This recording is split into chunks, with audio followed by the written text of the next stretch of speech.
Ujian IPS Topik 2023 sudah di depan mata, sebaiknya persiapan apa sih yang harus kita lakukan agar lebih matang dalam ujian IPS Topik yang akan datang? Tonton terus.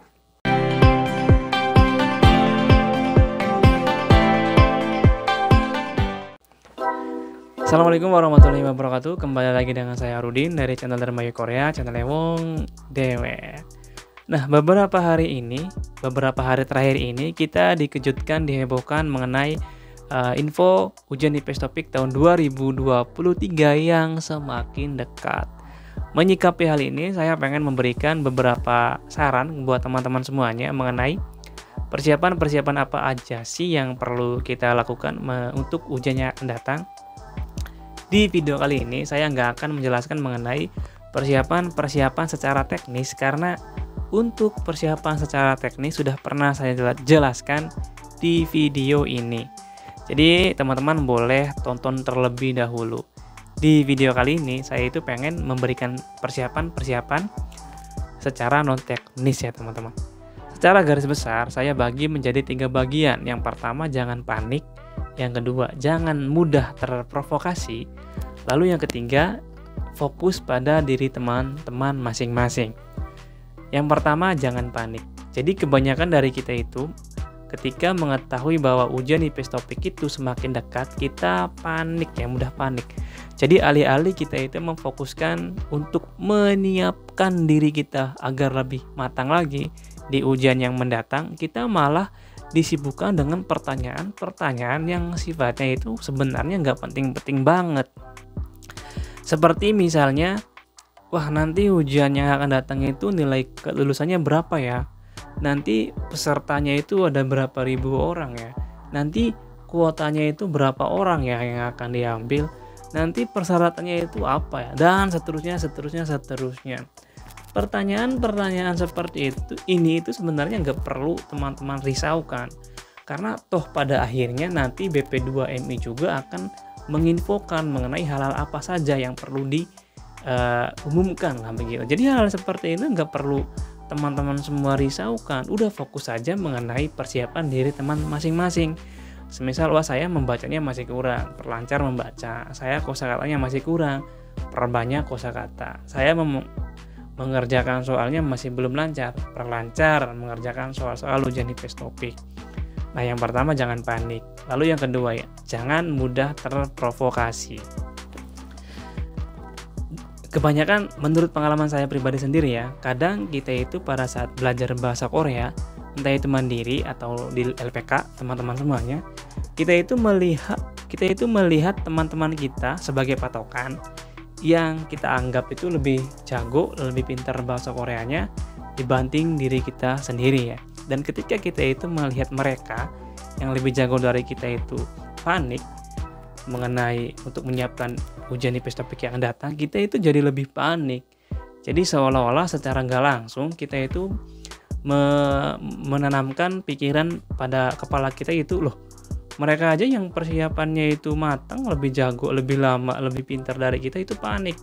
Gimana kita yang baru belajar, katakanlah kita baru belajar Gana Dharma begitu kan.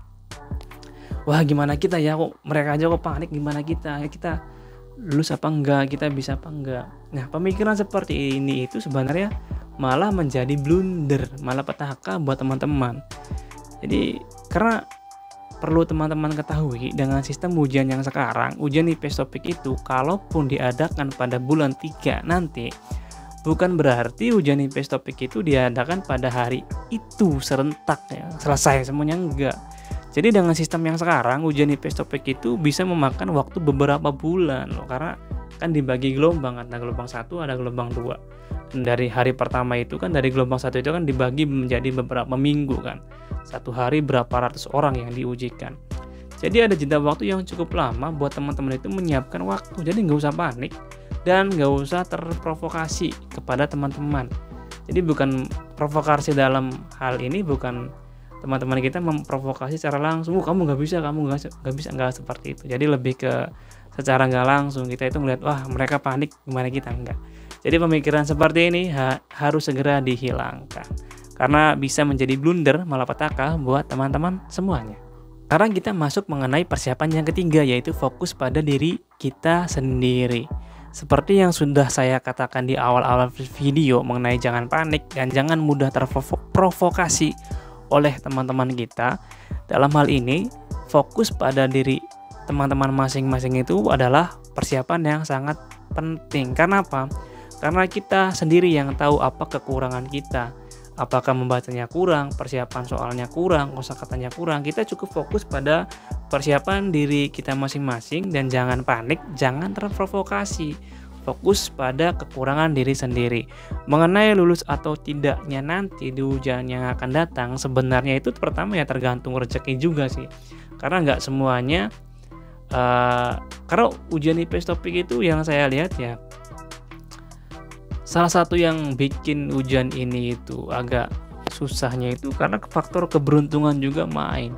Jadi bukan berarti yang pinter itu pasti dinyatakan lulus, terus yang persiapannya kurang itu 100% dinyatakan nggak lulus, karena semuanya itu masih bisa terjadi.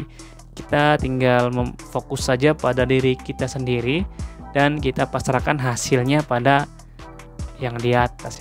Yang kita bisa lakukan cuma fokus aja udah. Ke teman-teman kurangnya apa, membaca soal atau textbook, udah fokus aja di situ. Jadi nggak usah panik, nggak usah terprovokasi kepada teman-teman yang lain gitu ya. Jadi fokus saja pada diri sendiri. Nah, saya rasa video kali ini sudah cukup sampai sini ya. Jadi yang paling penting jangan panik, jangan terprovokasi, fokus pada diri sendiri. Nah, semangat buat teman-teman semuanya. Semoga di ujian yang akan datang lulus dan bisa cepat-cepat segera dapat panggilan kerja ke Korea Selatan. Dan mungkin bisa ketemu saya di sini ya, siapa tahu. Ya, video kali ini sudah cukup saya sampai sini dulu ya. Terima kasih sudah menonton video Dermayu Korea sampai habis. Sampai ketemu di pembahasan video Dermayu Korea berikutnya. Assalamualaikum.